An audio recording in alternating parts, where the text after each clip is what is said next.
नमस्ते दोस्तों, स्वागत है आपका एक और धमाकेदार वीडियो में, जहां आज हम बात करेंगे टेक की दुनिया की सबसे बड़ी अपडेट के बारे में। No hybrid, no diesel. जानिए क्यों स्कोडा इंडिया केवल टर्बो पेट्रोल पर लगा रही है दांव। भारतीय ऑटोमोबाइल बाजार में जब मारुति सुजुकी और टोयोटा जैसी कंपनियां स्ट्रॉन्ग हाइब्रिड्स पर ध्यान केंद्रित कर रही हैं और टाटा महिंद्रा डीजल और ईवी सेगमेंट में अपनी पकड़ मजबूत किए हुए हैं, ऐसे में चेक गणराज्य की दिग्गज कंपनी स्कोडा ने एक बिल्कुल अलग और साहसिक रास्ता चुना है। स्कोडा इंडिया ने अपनी रणनीति साफ कर दी है। भारत के लिए उनका भविष्य केवल TSI turbocharged stratified injection petrol इंजनों पर टिका है। 1. ड्राइविंग डायनामिक्स और एंथुजियास्ट ग्राहकों पर फोकस। स्कोडा हमेशा से अपनी ड्राइविंग परफॉर्मेंस और सॉलिड बिल्ड क्वालिटी के लिए जानी जाती रही है। हाइब्रिड तकनीक अक्सर वजन बढ़ा देती है और डीजल इंजन अब कड़े उत्सर्जन मानकों BS6 फेज 2 RDE के कारण अपनी पुरानी धार खो चुके हैं। स्कोडा का मानना है कि एक टर्बो पेट्रोल इंजन वह पंच और टॉर्क प्रदान करता है जिसकी उम्मीद एक स्कोडा ड्राइवर करता है। उनके 1.0 TSI और 1.5 TSI इंजन न केवल तेज हैं बल्कि ड्राइविंग के शौकीनों को वो फन टू ड्राइव अनुभव देते हैं जो हाइब्रिड की शांत और लीनियर पावर डिलीवरी में अक्सर गायब रहता है। 2. डीजल इंजनों की विदाई, लागत और उत्सर्जन का खेल। भारत में डीजल इंजनों को बंद करने का निर्णय केवल पसंद का नहीं बल्कि मजबूरी और गणित का भी है। डीजल इंजनों को आधुनिक उत्सर्जन मानकों के अनुरूप बनाने के लिए DPF डीजल पार्टिकुलेट फिल्टर और SCR सिलेक्टिव कैटालिटिक रिडक्शन जैसी महंगी तकनीकों की आवश्यकता होती है।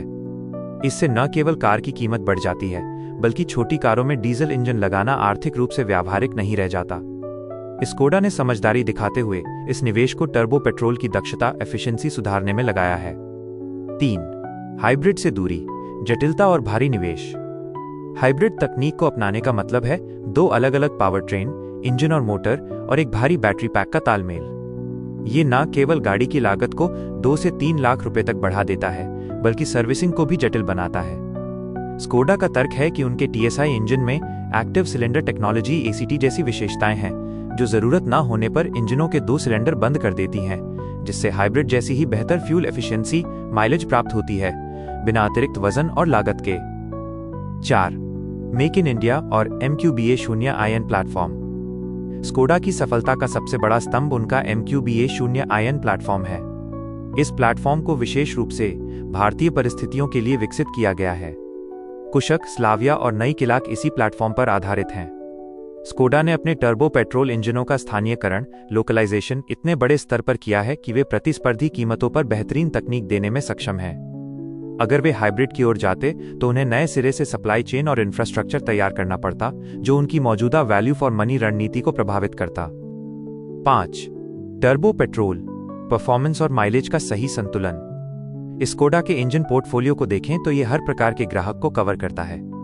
1.0 LTSI, ये इंजन उन लोगों के लिए है जो शहर में अच्छी माइलेज और हाईवे पर पर्याप्त शक्ति चाहते हैं। यह अब काइलाक जैसी कॉम्पैक्ट SUV में भी उपलब्ध है।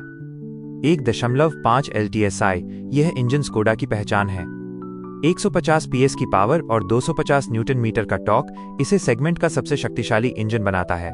2.0 LTSI, प्रीमियम सेगमेंट में कोडियाक और ऑक्टेविया RS के माध्यम से स्कोडा लग्जरी और रफ्तार का बेजोड़ संगम पेश करती है। निष्कर्ष, स्कोडा इंडिया का नो हाइब्रिड नो डीजल रुख ये दर्शाता है कि वे अपनी मुख्य ताकत इंजीनियरिंग और परफॉर्मेंस के साथ कोई समझौता नहीं करना चाहते।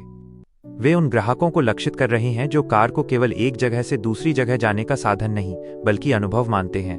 2026 में किलाक के लॉन्च और कुशक, स्लाविया के फेसलिफ्ट के साथ स्कोडा का यह दांव भारतीय बाजार में एक नई टर्बो क्रांति लाने के लिए तैयार है।